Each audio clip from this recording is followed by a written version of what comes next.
Welcome to the Natural News Free Healing Summit. I'm Dr. Len Saputo. And to start out with, I want to thank Mike Adams, the Health Ranger of naturalnewsradio.com and naturalnews.com for making this event possible. It's absolutely necessary that people of this country understand some of the problems we face in healthcare and what we can do about them. But first, a little information about me. I'm board certified in internal medicine, went to Duke University Medical Center. I have 40 years of clinical practice. I'm the founder of the Health Medicine Forum, a nonprofit educational foundation, and the Health Medicine Center, also a clinic that deals with healthcare, that practices health medicine, which we'll talk about. I'm the author of A Return to Healing, which is about radical healthcare reform and the future of medicine, the developer of drsaputo.com, a website that you should turn to because it has a lot of information that you'll find useful that has to do with healthcare and healthcare reform. I'm committed to healthcare reform. I've been engaged in clinical research at the University of California in San Francisco in infrared light therapy, and I've worked with Mike Adams through naturalnews.com and naturalnewsradio.com for some time now. I believe in integrative, holistic, person-centered preventive healthcare. It's called health medicine. I want to start out with some of the problems we face in healthcare today, but I'm also going to offer you solutions.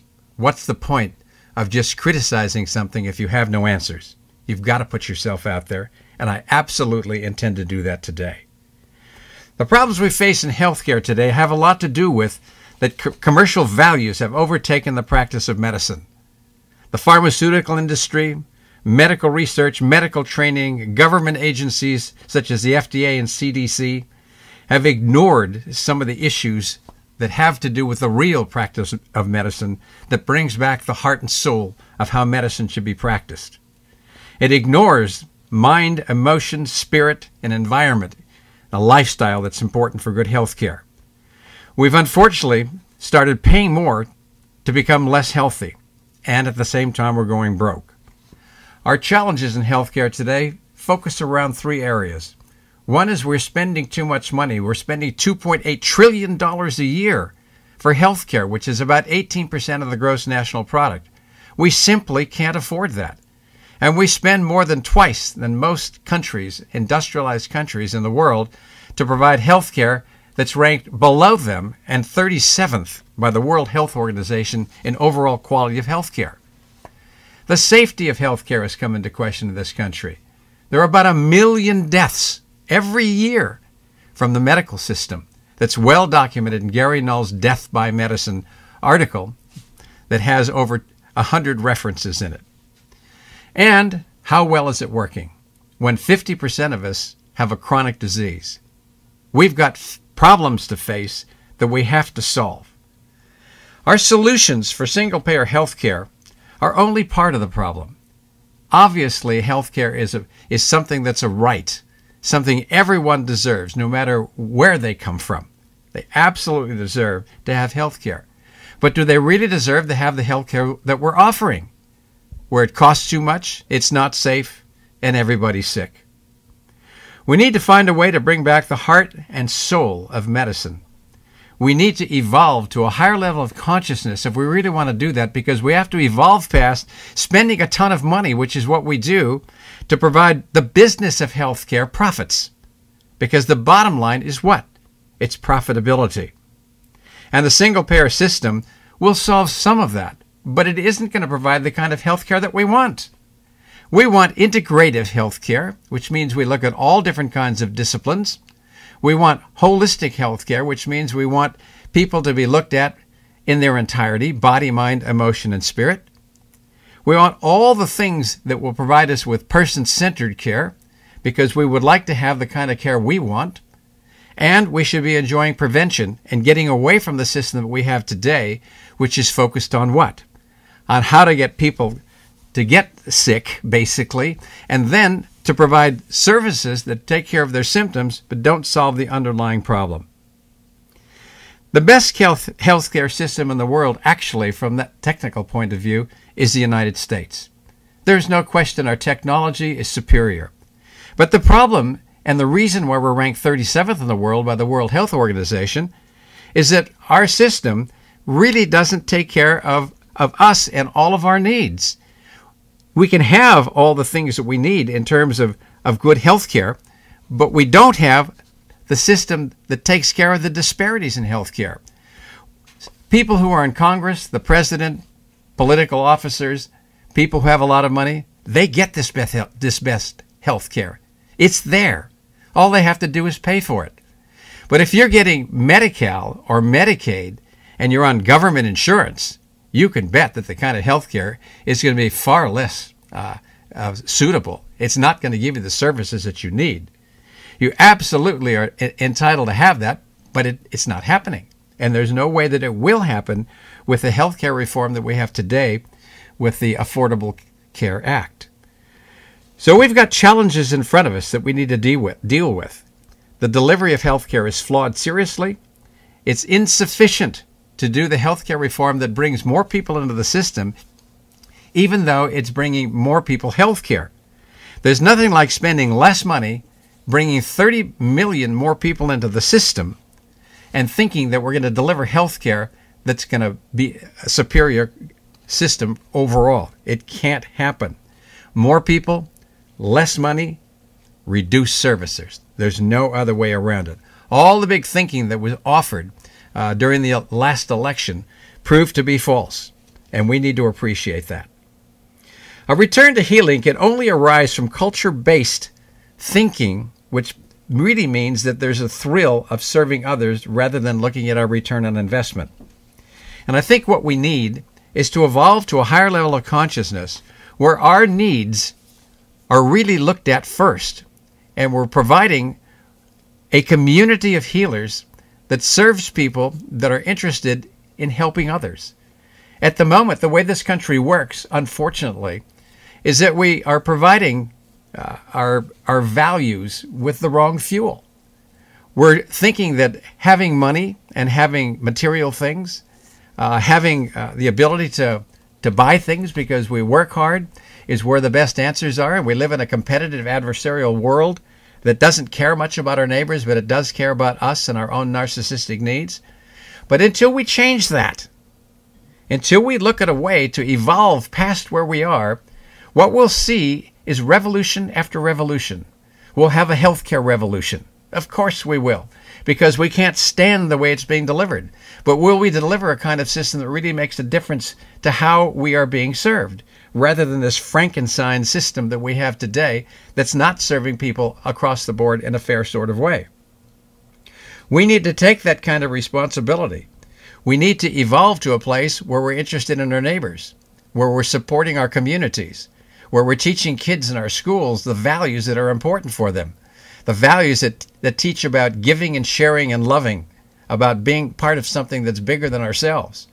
When we do that, we'll have evolved to a higher level of consciousness that will give us the opportunity to be able to live in true community. That's where the evolution comes from. And that's where we must make changes, or we simply will be revolving time and time again in revolution after revolution. So evolution is required. And how do we do that? We have to set the example. We have to be the change we want to see. Gandhi had it right. And when we are the change we want to see, what happens? We set the example for people to see. And those people that like it are going to be people who are going to be joining us. You take one person and educate them who's on the other side, that's more than the narcissistic side, and teach them about evolution. The evolutionary side becomes stronger, and there's one less on the other side. And that grassroots mentality is the only way we'll ever make change sustainable. So it's our responsibility to put out there what we want to see in terms of change in this country. And we can do that. Fact is, we have to. Because if we don't, there will never be that kind of change. So it happens one person at a time. And one person at a time we become stronger. And as we do that over time, we'll see little changes become big changes. It's like taking the first step of that 1,000-mile journey. You want to see some kind of change made, so you take that first step. And you think, well, it's only a step. Does it really make any difference? The answer is, without that first step, it never happens. So the first step becomes the most important one. The problem is we don't see huge change. We don't see fast evolution. It takes time. And who will get the credit is the person who does the last 500 miles of that change, because the first 100 miles took a long time to make happen. So that's what we have to do. Now, when I became a doctor, and I was a young doctor, I had some ideas that I thought were really important. I expected to be a healer. I expected to work with people. I remember in the olden days, because I qualify for that what happened when I was sick is the doctor came to the house. And if we didn't have enough money to pay him, we gave him something and appreciated what he did. And he was willing to do that because he wanted to participate in making us feel better, to help us with our illness, to comfort us in times of need, to look at our whole self, at our emotional, spiritual needs, as well as our physical needs. And that's why I went to medical school back in 1965 at Duke University. But what I found was the medical training wasn't what I was expecting. It was more like be a detached scientist. Stay independent. Don't be socially engaged with your patients. Don't become involved with them in any way that's beyond being a doctor and taking care of their health, their physical health issues. While that bothered me, what choice do you have? You can leave the program, as some people do, or you can stay with it and see if you can make the best of it. And unfortunately, medical training today and then was geared on what? It was geared on a lot of conflicts of interest. What do I mean by that? Who pays for medical education? Yeah, we pay tuition, that's for sure. But where does the bulk of the money come to run a huge medical center? Try the pharmaceutical industry. And why would the pharmaceutical industry be interested in that? Because if they can provide the research funds and they can basically then provide the financing that goes to medical institutions and provide billions of dollars for that, all of a sudden medical schools are indebted to them, and they're not inclined to bite the hand that feeds them, because they don't want to have to go on without the money to do the things, and so they've had to compromise. And so the education that's dished out to the medical students is based on a lot of the research they're doing and a lot of the medical system that depends on drugs, technologies, and surgeries. So what effectively happened is that we were brainwashed. Those of us that went into medicine because we wanted to make it a better thing, a better way of making the world a better place. We went through this brainwashing that was medical school, internship, and residency, and that's often as much as 10 years. And I can tell you that weighs heavily on how I dealt with the problems that I was facing. Because you can disagree with some of these things, and you can be vocal about it, and I can tell you what it was like. It was like, Mr. Saputo, as a medical student, Mr. Saputo, you've got promise, but I'll tell you one thing, if you don't shape up, you're never going to make it through this program. You're asking too many questions that are the wrong kinds. We want you to do what you're taught because we know best. And that paternalism is what led most of the education I had. And that carried on right through my residency. And when you couple that with the kind of hours that we had, the training that we had, it became a way of life. And it became something you eventually began to believe. We didn't get enough sleep. I know during my internship year, we're on for 36 hours straight and off for 12 hours, and did that for months at a time. Where's the time for people, these young doctors who are wanting to help the world and make it a better place? How are they supposed to raise their families? How do they take care of their own health? How do they have vacations or stay fit or model the kinds of things that we dictate to our patients in terms of a healthy lifestyle? How does that happen? Well, it basically doesn't. And so we learn to be hypocritical in a way, where we say one thing and we do another. There's nothing like being in the office of a very heavy doctor who smokes, telling you to lose weight and stop smoking. And it's the same kind of thing here. And that brainwashing sticks with you. I remember how disappointed I was when the teaching staff never came to our rescue. Maybe it was because they went through it and they thought we should go through it too. And I say, and I'm vocal about it, and I write it in my book, A Return to Healing, and on the website, drsaputo.com, that these are things that we need to really focus on. If we're going to change the way doctors practice and the way they exist in their communities, we've got to treat them with respect, with dignity. They should have lifestyles that make sense. It shouldn't be that they're making this huge physical, emotional, and spiritual commitment that's suffering. It should be different. So medical training needs to change. It took me 20 years after my training to wake up to this and begin the recovery process of what happened to me in my training. That's disappointing. It's a sad situation. It should never have happened, but it did.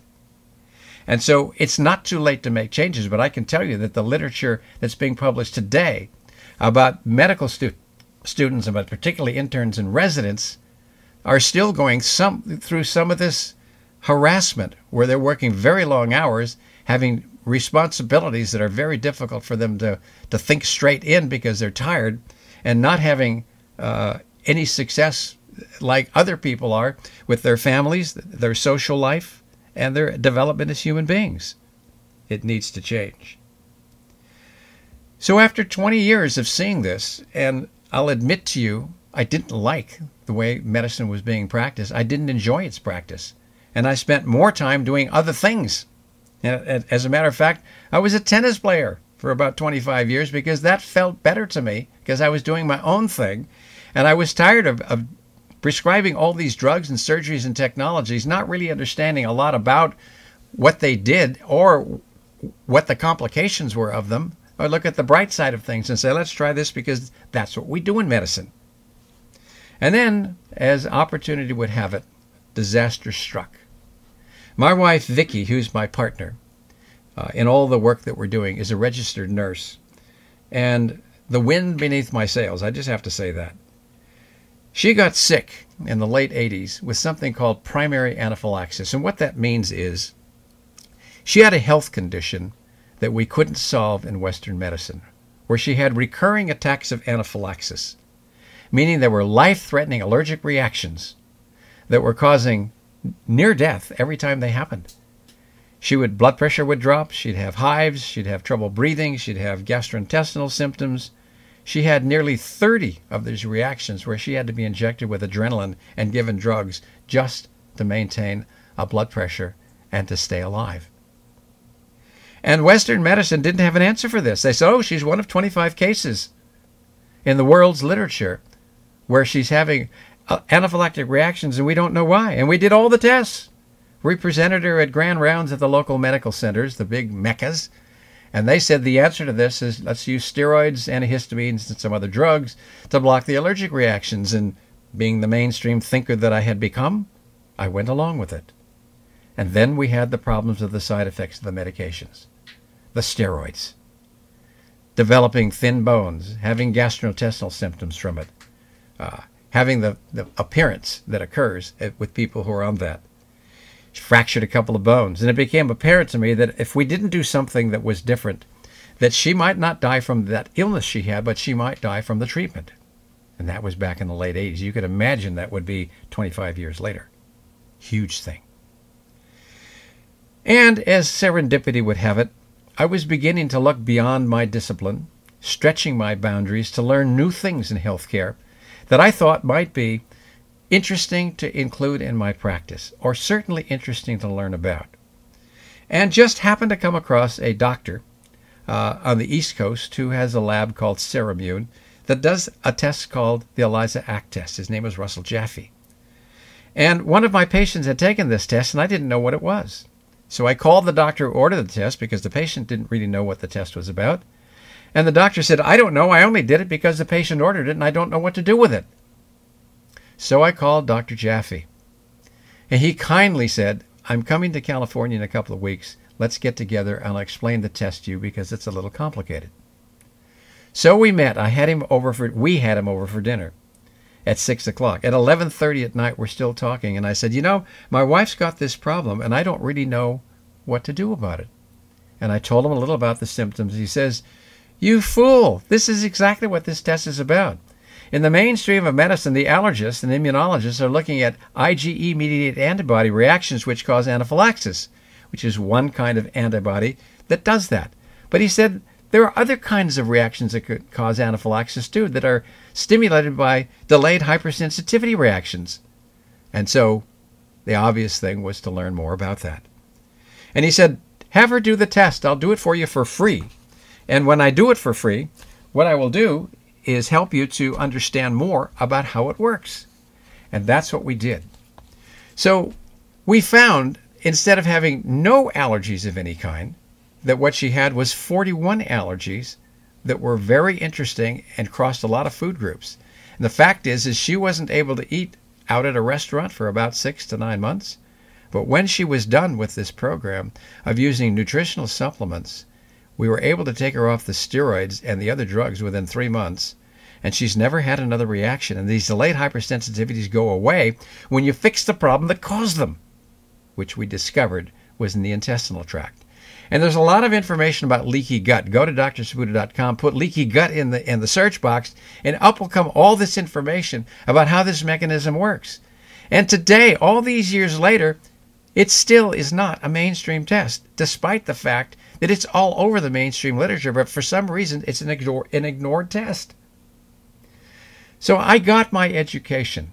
There were disciplines outside the mainstream, and they weren't far outside the mainstream, but I had stretched myself to be able to do that. And things happened as a consequence because I began learning more. I started thinking outside the box and realized it was necessary to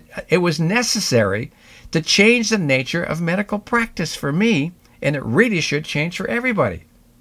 I knew we needed a new direction for medicine, and I was going to experiment to find out how. And this is what I did.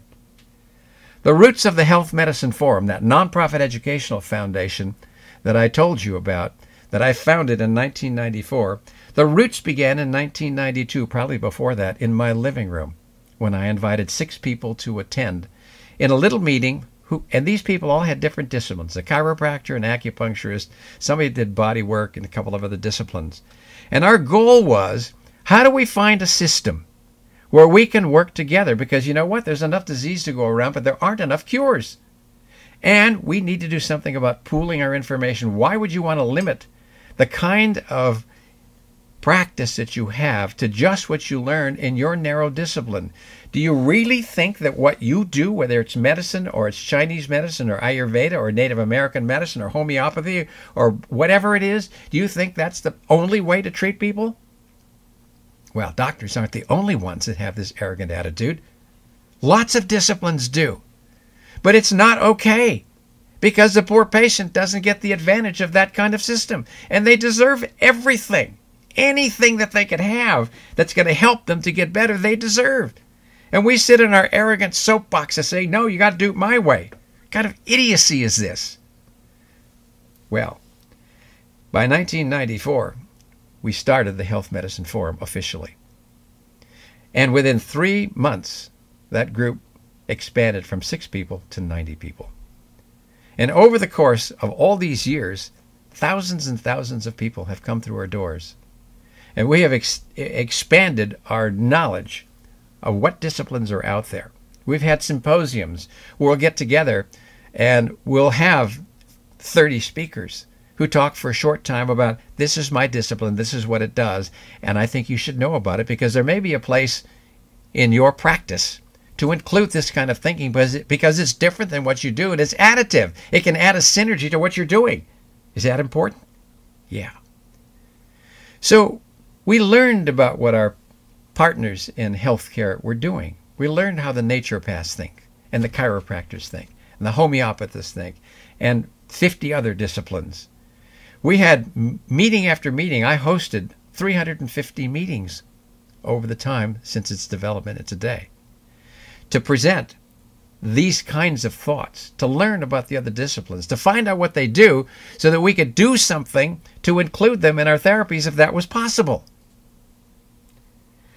But that was only one part of it. Integrative approaches to healthcare, yes, they provide new disciplines. Yes, they stretch you beyond the boundaries of your discipline. And yes, they keep you from thinking that your discipline is the only one.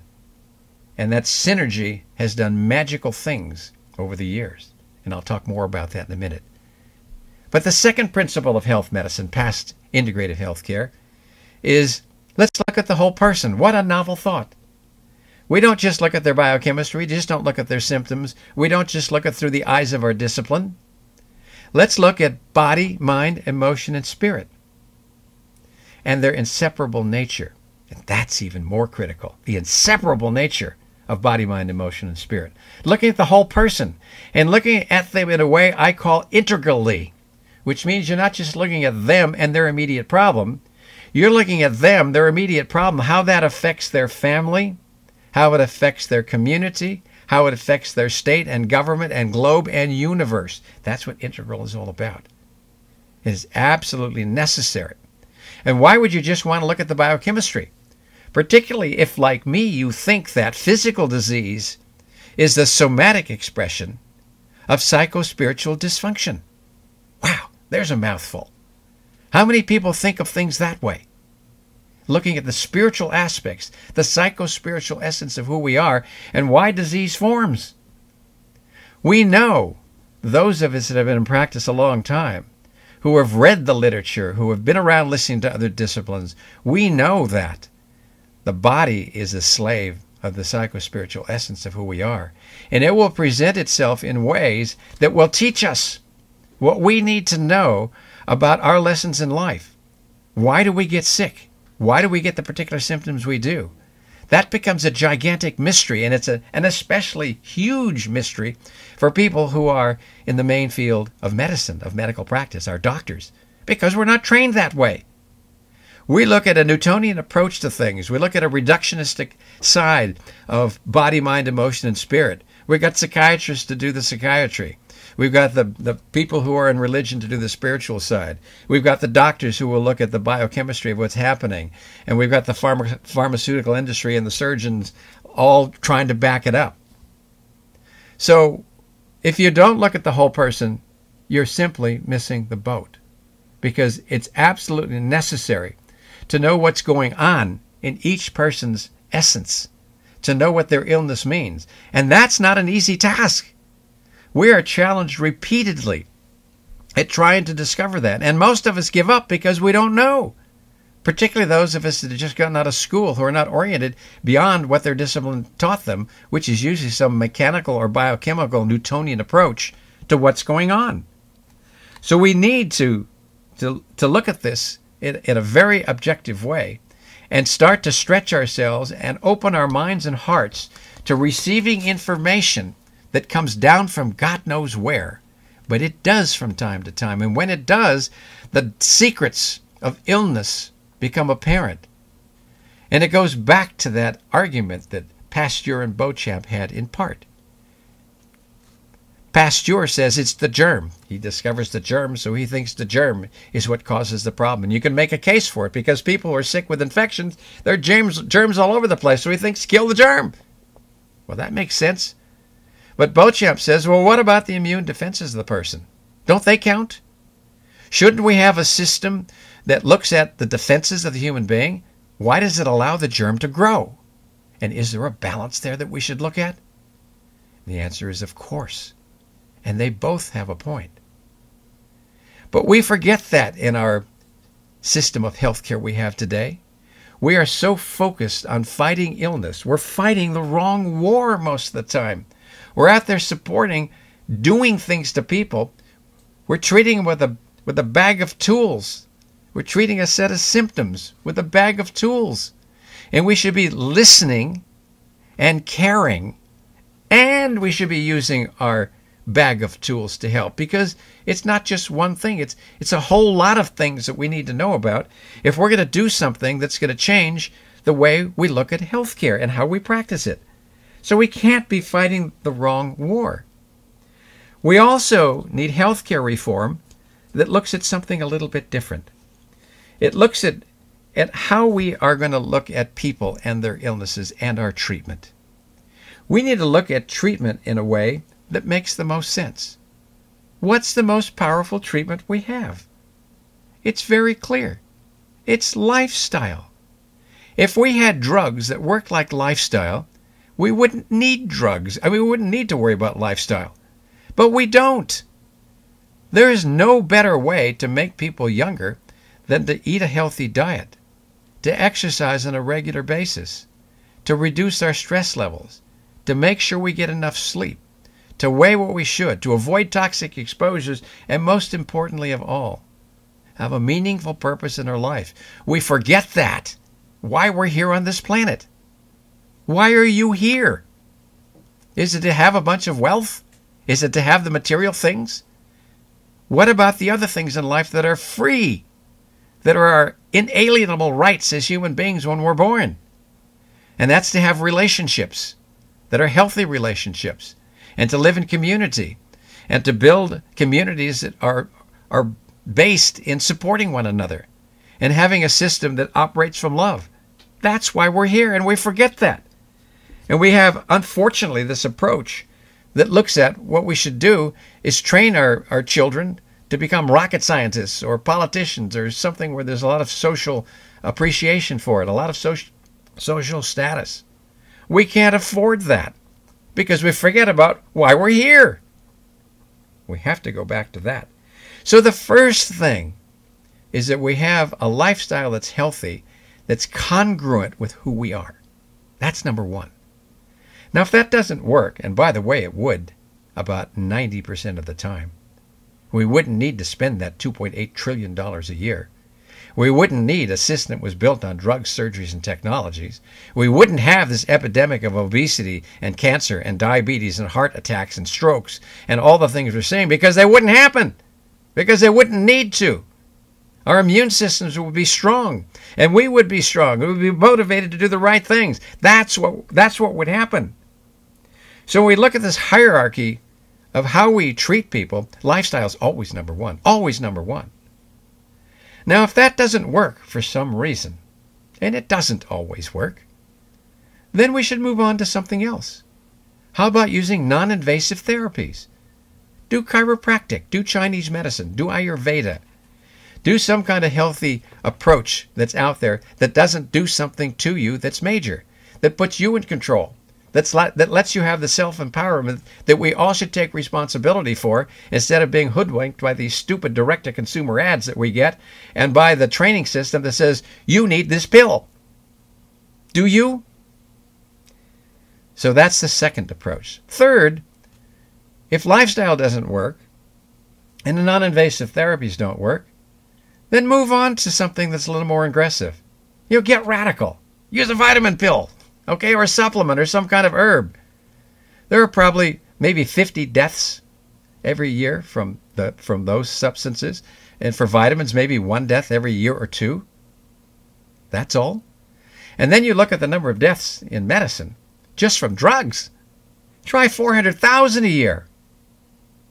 That's shocking.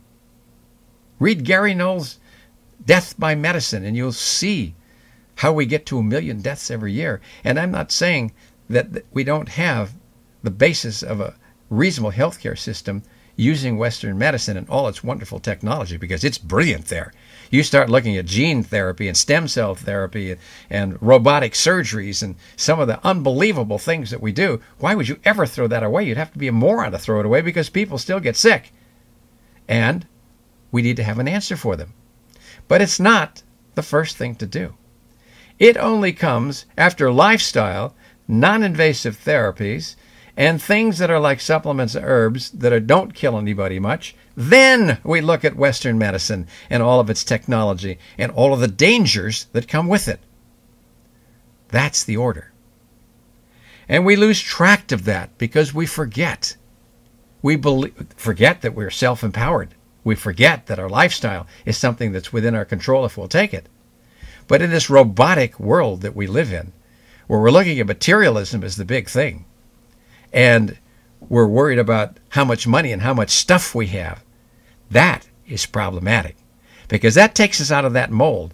That takes us to a place where we've lost our value system, where we get eaten up by the system. We got these jobs, we're up at 6, home at 6, we eat dinner, watch a little TV, go to bed, do it 6 days a week. What happens to our families? Why do we have so many divorces? Why is there so much use of drugs? This is all related to that kind of thinking. And we need to get away from it. We need to be aware that we need to do something. So this hierarchy of how we treat is absolutely vital to pay attention to. And if we do, we'll cut down on the amount of illness we have. We'll have taken responsibility for our health care. And we'll be able to move forward with good health, which is what we want. And yet, that's not how it works. We're into the system that we're comfortable with, and not even taking a look at the fact that it's driven by return on investment. It's not driven by how can I provide service? How can I help my fellow man? How do I do that? We even have a moral problem. Look at private health insurance. We can't afford it. There are 47 million Americans that often don't have any health insurance at all. And there are another 100 million that are underinsured. You're talking about half of America. They're one illness away from bankruptcy. And we're looking at people who have lots of bankruptcies. Probably 60% of the bankruptcies in this country are related to that. They are related to all this business of not being able to pay their medical bills, and then they've got real trouble. I want to go back a little bit to the health medicine principles I was talking about. Basically said they were integrative, holistic, person-centered. And the fourth principle there was that we do prevention. And of course, that's what we've been talking about as we talk about the hierarchy of medical treatment that we use. Another thing that developed from that Health Medicine Forum experience was learning to work together as teams of practitioners with different disciplines. And that's what we're focusing on there. We created something called a healing circle. What's that? It's when we bring 4, 5, or 6 different disciplines together with a patient for 2 hours. And we do 2 things. We listen and we care. We also use our expertise. And initially these healing circles were put together because the idea that we had was that if we can't figure it out in internal medicine or in the field of medicine, that maybe we could do it with naturopathy, or maybe Chinese medicine, or maybe Ayurveda, or maybe homeopathy, or maybe something else. And so we get together and we pool our experiences. And I remember the first time we did such an experiment. This had to be in about 1995. And I brought together 8 or 9 different disciplines, and we had a patient who had back pain. And I was clueless about how the other disciplines worked at the time, and didn't really know what to even ask them. And so I decided to do something really smart. I shut up. And I listened to what each of these practitioners had to say. Because they knew their field, I didn't. And it wasn't for me to talk because I know what I know, but I didn't know what they know. And what they did in return for that is divulge what they know. And what stunned me is that all of these practitioners came to about the same conclusion about what was wrong. The Chinese medicine doctor and the Ayurvedic doctor and the orthopedist and the person that did all body work or a chiropractic, they came to basically the same conclusions about what was wrong. But they all had different ways of treating them. And so what we learned is that if one system doesn't work, you can try another and another. And sometimes when you do them and do them together, you wind up with something that's never been done before, where you're experiencing new approaches that will help you to make a decision about what you can offer this person. And guess what? People get better. Why wouldn't they? Why would you limit yourself to just one discipline? Now, there are times, obviously, when certain disciplines should be used and others shouldn't. If you go in with a broken leg to emergency, I hope you find an orthopedist, because that's what you need. But if you go in there with an ulcer or ulcerative colitis or irritable bowel syndrome, that may not be the best place to go. Your gastroenterologist may not be the best person to treat that. Because there are other ways of doing it. You may want to talk to your naturopath or your Chinese medicine doctor. They may have approaches that are somewhat different, that might do a better job. Because in fact, after all these years of doing a lot of treatment of these kinds of illnesses, I don't think the gastroenterologists do the best job. But I do think that they're important to put in the equation because they can do the technologies. They can do those endoscopies. They can put those tubes in lots of different orifices and give us answers to problems that we don't know what the cause is.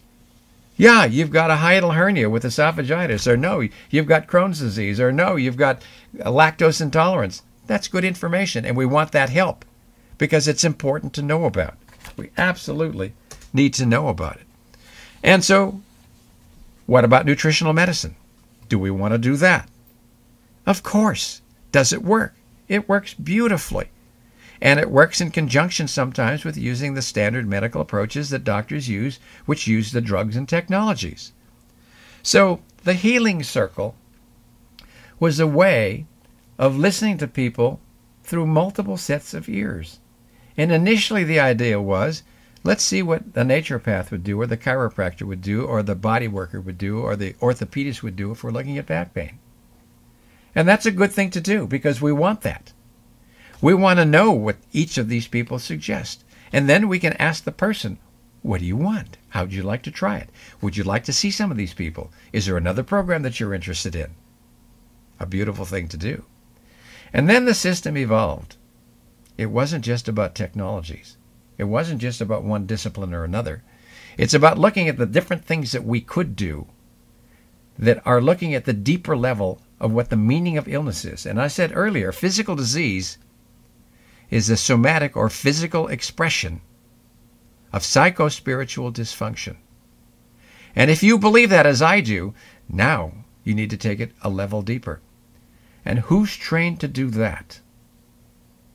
Good question. So we have to train ourselves most of the time. So we do that listening and caring, and we be present with people. And we're wanting to know how they work. We want to know how their families work. We want to know the integral nature of what their illness is like. And this is a giant step forward. It's giving us an idea of how we can manage people with a much broader approach that's practical. So what we're doing is we're shifting the model in part from disease care, meaning waiting for people to get sick, to health care, which is about prevention. Of course, that's the last principle of the health medicine system. So we need to focus on that concept, and I've tried to bring that into clinical practice on a couple of occasions. And what I've done is I started a center about 12 years ago that had 15 different practitioners, had about 5,000 square feet, had a CEO, was well funded by people, and you would think this is a slam dunk. But it wasn't. We actually went bankrupt. We had no chance of being successful. Why? Well, first of all, the insurance industry doesn't reimburse for complementary and alternative services, so people have to pay out of pocket. That takes an awful lot of people out of reach. It certainly takes the indigent people out. It takes those people who can't afford to see multiple practitioners out.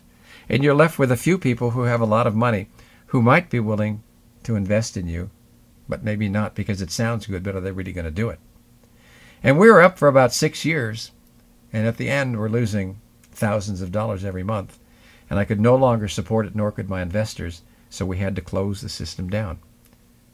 The other problem that we faced is we had a lot of people who were practitioners who didn't have practices. The complementary alternative practitioners, of course they don't have big practices in general. A few do, the exceptional ones do, but those that aren't business people and don't put themselves out in a way to attract patients, they may be great practitioners, but they're starving. And what they want is for you to give them patients. And one doctor can't supply 15 people with practices. It's just not going to happen. And of course, that's not the objective either. The objective is to provide good, integrative, holistic, person-centered, preventive care. And that's what this is about.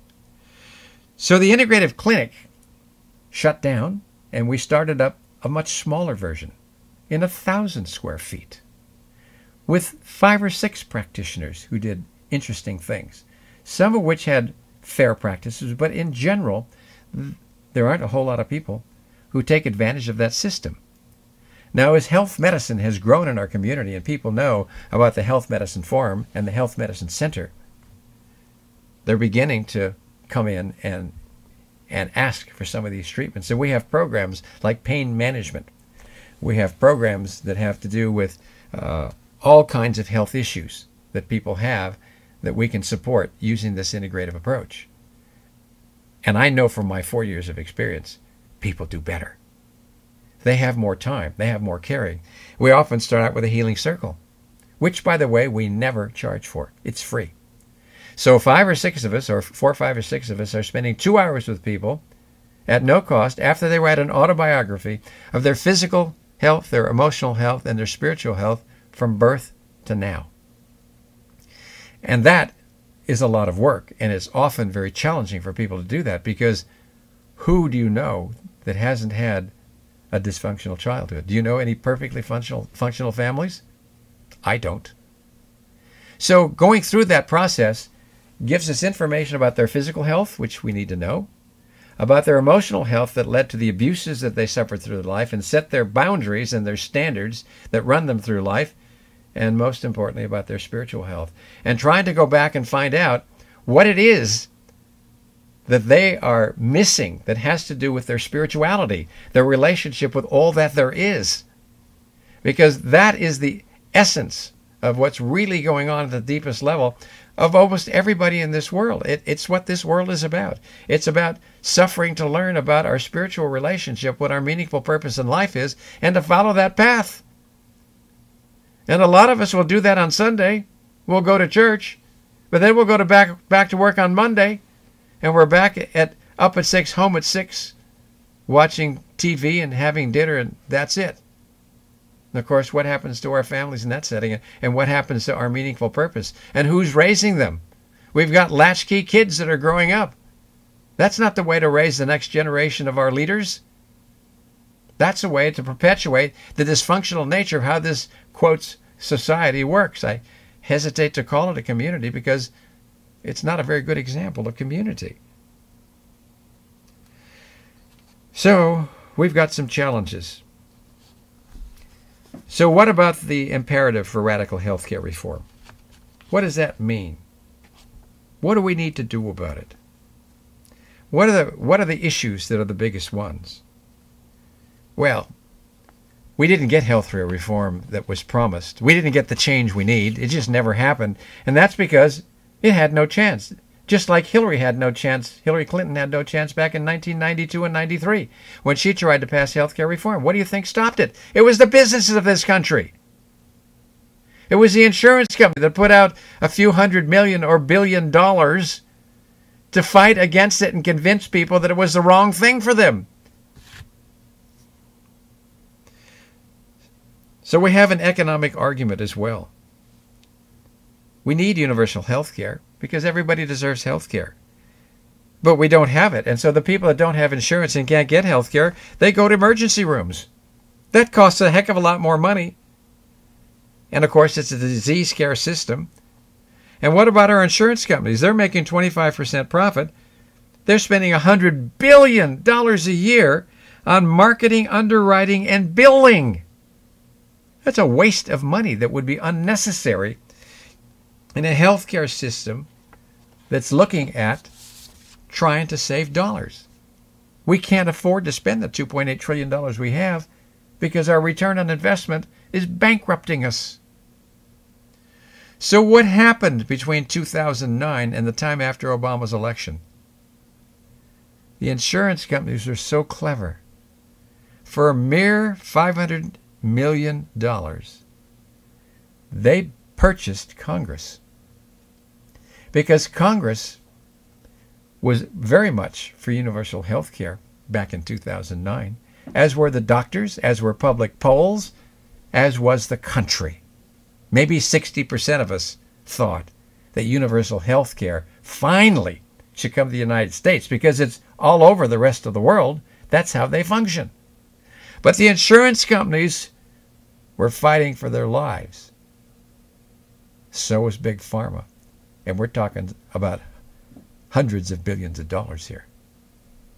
So what they did is they lobbied. They call it lobbying. I call it bribing. They're lobbying in Congress and basically giving, if you average it out, $1 million to each congressperson to put in their political coffers so they can be reelected.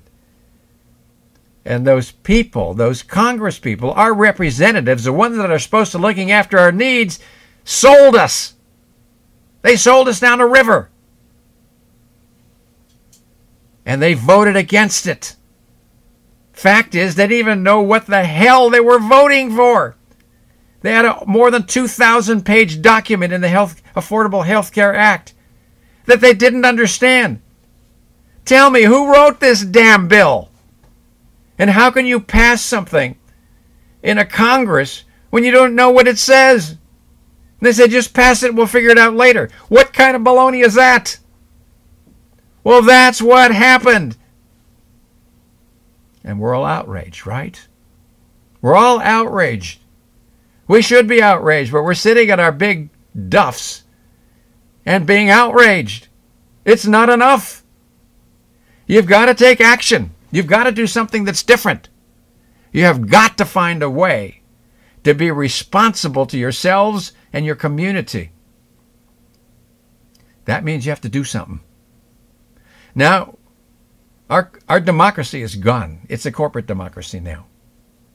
You're going to vote for a Democrat or Republican. Does it matter? You could make a case for never voting again. But you can't make a case for not taking action at the grassroots level and doing your part. You cannot. Otherwise, you should sit still and take the medicine that you're getting. You should listen to those direct-to-consumer ads, and you should believe them all. And all their ridiculousness. It's outrageous. Take some action. Do it at the grassroots level. Do something with school lunches. Do something with exercise programs. Do something to help people to find their meaningful purpose in life. Change our stupid educational system that's making astrophysicists who don't know why the hell are on the planet. Why don't you do that sometime? That's what we need to do. It shames us that we have elections where people are talking about they can save dollars for this or their pension plan for that, and they haven't got a foggy clue about what they're really doing, and the fact that there's nothing but corruption, not totally, but so much corruption going on where we have conflicts of interest set up. Why do we let the oil companies make donations to political candidates? Tell me why we do that. And why do political candidates accept it? Why do they tell us they're going to do a great job, and then they go to Washington, D.C., and what do? They forget about us. And they vote the way they're going to vote because they get the money that's going to get them reelected again. Then they come back with their tail between their legs saying, oh, we're going to represent you. Don't worry. Trust us. We're your representatives. Well, you better do something about it. And you need to do that at the grassroots level. You need to talk about it. You need to write letters to the editor, which won't get published, by the way, because I've tried that. But you have to stay there.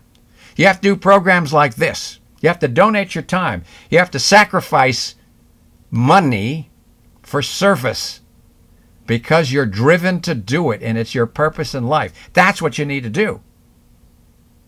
Think about it. You got a better answer? Medical choices are not your constitutional right. Did you know that? You do not have medical freedom. The forefathers of our Constitution basically said that they didn't think we had the intelligence or the experience to make medical decisions. But somehow they thought the medical industry did. And here we are, at their mercy. You can't get the treatment you want in lots of places because why? Because the medical board will come down and slap a license. They'll take your license away. They'll fine you. They'll even put you in jail. In the state of California, where I'm working with California Citizens for Health Freedom, we're trying to get the laws that say it's illegal in California to treat cancer with anything but chemotherapy, radiation, and surgery. It is a felony if you use nutritional therapies or complementary and alternative therapies. How could a law like that ever get into existence? And why are we having difficulty getting that changed? You're the only one that can decide what's your best health care. You're going to go to a system that tells you we know best, and then you go to two different people and one says do this and the other says do that, You go to a surgeon, you get surgery, and that's not a rule. I understand that, but have back pain and go to a surgeon. Very often, that's what you wind up getting. You go to somebody who's doing medical orthopedics, or somebody who's doing pain management, or somebody who's doing infrared light therapy, as I am. We've got other ways to do it, and we often don't recommend that. Well, shouldn't you be the one that's the choice, and shouldn't it be the responsibility of the doctor to explain what they're doing and why they believe it, and not act as though they know everything when they only know their own field? What kind of naive arrogance is that? So we need to change the U.S. Constitution. We need medical freedom as a constitutional right. Well, the ultimate front line in healthcare, you're going to live with profit as the bottom line or service as the bottom line. That's your choice. The answer is obvious, but what are you doing about it? You better think about that. You want another revolution? Up in arms, fight it, it's no good. We're going to take care of getting rid of it. And then 10, 15, 20, 30 years later, you got the same problem again, just different people, different faces doing the same thing. We revolve when we do revolution. We evolve when we do evolution, which means you and I have to take responsibility for ourselves. We have to do that. Nobody can do it for us. And if we don't take that responsibility, it ain't going to happen. You got to get that through your head. You have to find a way to do that. You need to evolve to a higher level of consciousness that's about giving and sharing and loving. That's how you want to run your life. That will bring peace and happiness and joy to your life. What you're doing now is you're worrying about your 501k or whatever the hell it is, and about the future of your economics, and your kids are doing things that you ought to be ashamed of. And it's not even your fault, because that's how the system works. And you bought into it. And it's because you were forced, and that's what you were taught by your schools and your parents and by the people that you look up to, by your role models. We can't go on that way. We just simply cannot go on that way. So you must evolve. This is why I wrote the book, A Return to Healing, about radical healthcare reform in the future of medicine. Read it so you can understand what's happening. And look at the problems that we face in medical education and medical research, in the pharmaceutical industry, the insurance industry, the CDC, the FDA, the World Health Organization. And look at some of the answers that you can find that will help you to move forward, as I'm suggesting. And go to drsaputo.com, where you can find a lot of this information. And that's SAPUTO, by the way, .com. It has every chapter of A Return to Healing in it, in video, for free. And you'll have a place where you can learn about health medicine in its clinical practice by taking one of the assessments that are there, of the 33 assessments that look at integrative ways that you can manage your illness. They take 3 minutes to take, and what comes back are one of 2,000 audios and videos that will be talking about what you can do for your healthcare issue. So there are a lot of things that I'm taking personal responsibility for that bring me joy and happiness, because I want to share them with you. Because these are tools that can help you move forward and change the paradigm from disease care to health care, to change it from treating illness to supporting wellness, to change it so we look at the psychospiritual aspects of who we are and what we want and how we're going to address the illnesses that we have, to make a change in the way that we look at what our responsibility is as human beings to ourselves and to our community, to build stronger communities, to build stronger schools, to build a better political system that represents us, and to do those kinds of things that are going to serve us well. We need to do all those things. I want to especially thank Mike Adams. He is truly the Health Ranger. And without him, this event could never have happened. Not in a million years.